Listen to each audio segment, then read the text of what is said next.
શ્રી વિષ્ણુ સહસ્ત્ર નામનો પાઠ. જય શ્રી કૃષ્ણ. ઓમ કૃષ્ણાય વાસુદેવાય હરિયે પરમાત્મને પ્રણતલઃ ક્લેશનાશાય ગોવિંદાય નમો નમઃ. જય શ્રી કૃષ્ણ ભક્તો. આજનો આ વિષ્ણુ સહસ્ત્ર નામનો પાઠ કરતા પહેલા આપણે ભગવાન વિષ્ણુને એક પ્રાર્થના કરીશું. પ્રાર્થના. હે મંગલકારી શાંત સ્વરૂપ ભગવાન શ્રી વિષ્ણુ, આપ સમગ્ર બ્રહ્માંડના આધાર છો અને સૃષ્ટિના પાલનહાર છો.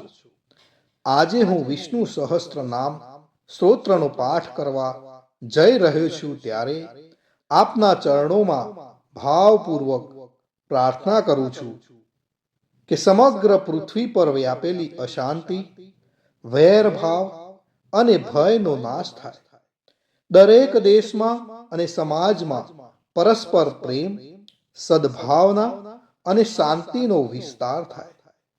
જગતના તમામ જીવો શારીરિક અને માનસિક અને આધ્યાત્મિક કષ્ટોથી મુક્ત બને અને સૌને આરોગ્ય તેમજ દીર્ઘાયુ પ્રાપ્ત થાય. માનવ જાતના કરુણા, દયા અને સદબુદ્ધિ જાગૃત થાય, જેથી તે કોઈનું અહિત ન કરે અને વસુધૈવ કુટુંબકમ, સમગ્ર પૃથ્વી જ મારો પરિવાર છે ની ભાવના સાર્થક થાય. હે પ્રભુ, મારા આ પાઠના પુણ્ય બળથી વિશ્વનું કલ્યાણ થાવ અને દરેક જીવના જીવનમાં સુખ અને પરમ શાંતિ નો પ્રકાશ ફેલાવો. ઓમ શાંતિ શાંતિ શાંતિ. ઓમ નમો નારાયણ.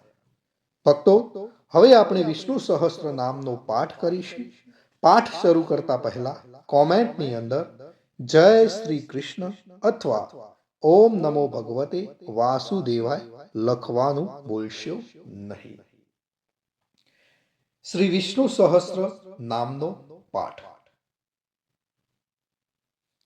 અંત વિનાના હજારો સ્વરૂપવાળા, હજારો ચરણ, મસ્તક, સાંથળ તેમજ બાહુવાળા પરમાત્માને મારા નમસ્કાર હો. હજારો નામવાળા અને હજાર કોટી યુગને ધારણ કરનાર એવા શાશ્વત બ્રહ્મ પુરુષને મારા નમસ્કાર હો. જેની નાભીમાં કમળ છે એવા ભગવાન વિષ્ણુને મારા નમસ્કાર હો. જલમાં શયન કરનાર શ્રી વિષ્ણુ ભગવાનને મારા નમસ્કાર હો. હે કેશવ, હે અનંત, આપને મારા નમસ્કાર હો. હે વાસુદેવ, આપને મારા નમસ્કાર હો. હે વાસુદેવ, આપની વાસનાથી એટલે કે વ્યાપકતાથી ત્રણેય લોક વાસનાવાળા એટલે કે વ્યાપ્ત થયા છે અને સર્વ પ્રાણી પદાર્થના આપ નિવાસ સ્થાન રૂપ એવા હે વાસુદેવ, આપને મારા નમસ્કાર હો. બ્રહ્મ સ્વરૂપ અને ગૌ બ્રાહ્મણનું હિત કરનાર એવા દેવને મારા નમસ્કાર હો. જગતનું હિત કરનાર શ્રી કૃષ્ણ ભગવાનને મારા નમસ્કાર હો. ગોવિંદ સ્વરૂપને મારા નમસ્કાર હો. જેમ આકાશમાંથી પૃથ્વી પર પડેલું પાણી સમુદ્રમાં જાય છે, તેમ બધા જ દેવોને કરેલા નમસ્કાર ભગવાન કેશવ પ્રતિ જાય છે. જેમાં શ્રી હરિનું ભજન પૂજન થાય છે એવા આ માર્ગ નિષ્કંટક છે અને શ્રી હરિના ભજન પૂજન વિનાના માર્ગને કુમાર્ગ જાણવો. બધા વેદો જાણવાથી જે પુણ્ય થાય છે અને સર્વ તીર્થ યાત્રાથી જે ફળ મળે છે તે સમગ્ર ફળ દુષ્ટોનો નાશ કરનાર શ્રી વિષ્ણુ ભગવાનની સ્તુતિ શ્રદ્ધાપૂર્વક કરવાથી મળે છે.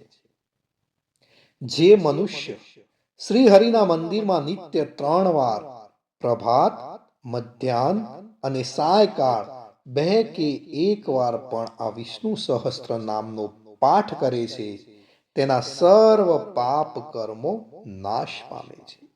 જે મનુષ્ય આ સ્તોત્રનો પાઠ ભાવ ભક્તિથી કરે છે તેના શત્રુઓ બળી જાય છે, તેના ઉપર સર્વ ગ્રહો શાંત રહે છે અને તેના સર્વ પાપ વિનાશ પામે છે. જેને શ્રદ્ધાપૂર્વક આ સ્ત્રોતોનું ધ્યાન કર્યું કે પાઠ કર્યા તેને સર્વ દાન આપ્યા એમ સમજવું અને દેવોની ઋણા પ્રકારની પૂજા કરી એમ સમજવું. ભગવાન વિષ્ણુ કહે છે, જે મનુષ્ય દરેક બારસના દિવસે મારી સમીપ આ સહસ્ત્ર નામનો પાઠ કરે છે તેને આ લોક કે પરલોકમાં કોઈ પણ ઠેકાણે ભય રહેતો નથી અને તેના કરોડો કલ્પનાના પાપ ધીમે ધીમે બળી જાય છે. હે અર્જુન, જે મનુષ્ય પીપળાની પાસે કે તુલસીની પાસે બેસીને આ શ્રી વિષ્ણુ સહસ્ત્ર નામનો પાઠ કરે છે તે કરોડો ગાયોના દાનનું ફળ પામે છે.